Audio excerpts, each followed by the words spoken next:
Hello everyone! In this video, I'm experimenting with fluid art, more specifically pour painting, the art of pouring liquid paint on a canvas or any other surface. Using primary colors of acrylic paint mixed with water, I did 2 trials and got 2 very different results. Stay tuned to see why that happened and what I learned from my first beginner experience with pour painting. As suggested by the experts of YouTube pour painters, I started with the first step, covering my working area with a big plastic sheet to protect my table from paint drippings. I will be conducting my experiment on these small, inexpensive canvas sheets, which I normally use to try new painting techniques or color blends. To elevate my canvas and allow the paint to drip freely, I will place push pins on all 4 corners to create a stand.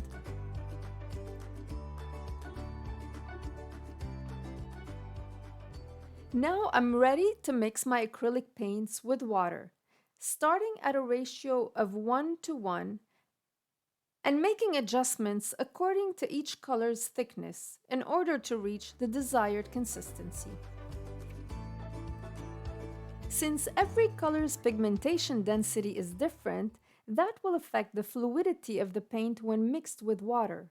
Therefore, the ratio of 1:1 will differ depending on the brand of the paint and the color of the paint. For both experiments, I will use the same mixture of my basic primary colors, yellow, red, and blue, with black and white. I will also add this iridescent green to test the iridescence effect when blended with other colors. To spread my paint around, I will simply use a straw since my working area and my canvas are pretty small. I'm ready now to get started with my white base.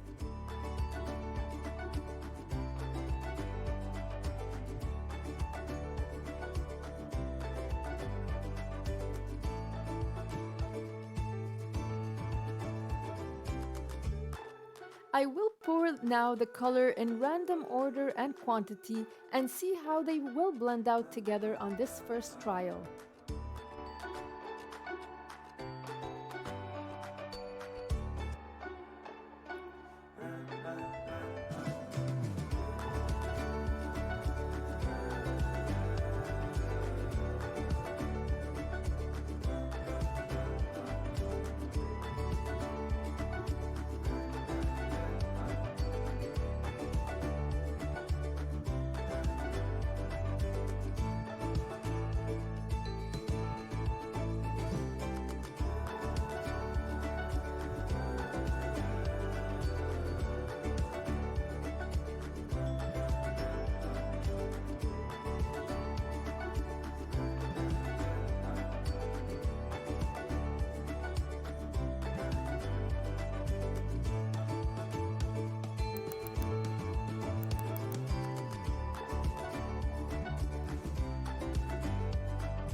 So far, the colors on my first trial are blended nicely.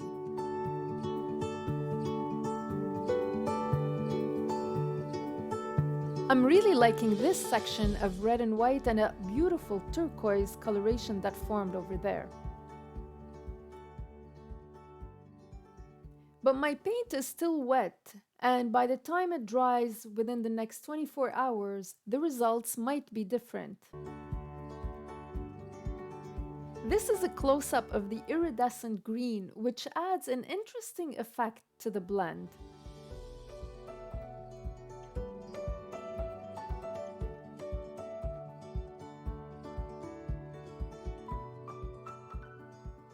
The first trial dried out much darker than I expected, and it's quite disappointing. The black and blue colors overpowered the yellows and greens that were vivid and bright previously. From the right side on to the center, it looks like a giant blob of dark mess. I noticed that the canvas caved in the middle. Because of the heaviness of the wet paint sitting there for a long time before drying, it created a puddle at the center and formed a mixture of muddy color. To avoid that, in my next trial, I will elevate the center with support and reduce the quantity of black and blue paint and use more yellow, red, and white paint. Using the same mixtures of paint and adding support to the center of my canvas, I am now ready to start my second trial.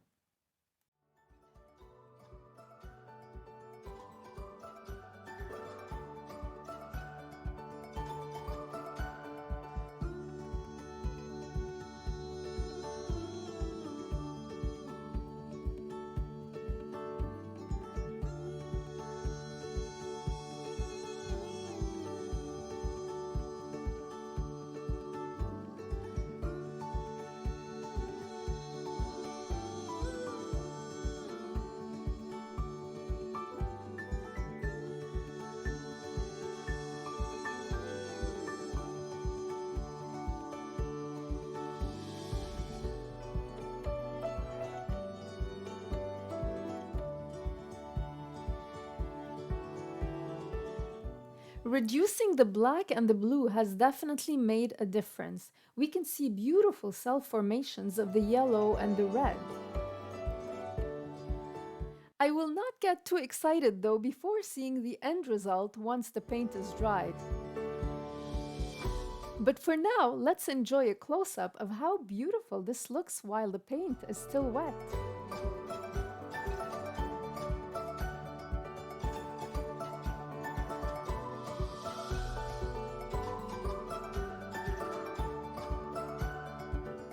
Well, the result is not as pretty as it was when the paint was wet, but it's still much better than the first trial. After this experiment, I'm ready in my next video to try pour painting on a regular canvas with 3 complementary colors. If you want to see how that will turn out, you can subscribe to my channel and don't hesitate to leave me tips and comments in the section below. Please hit the like button if you've enjoyed this video, and thanks for watching.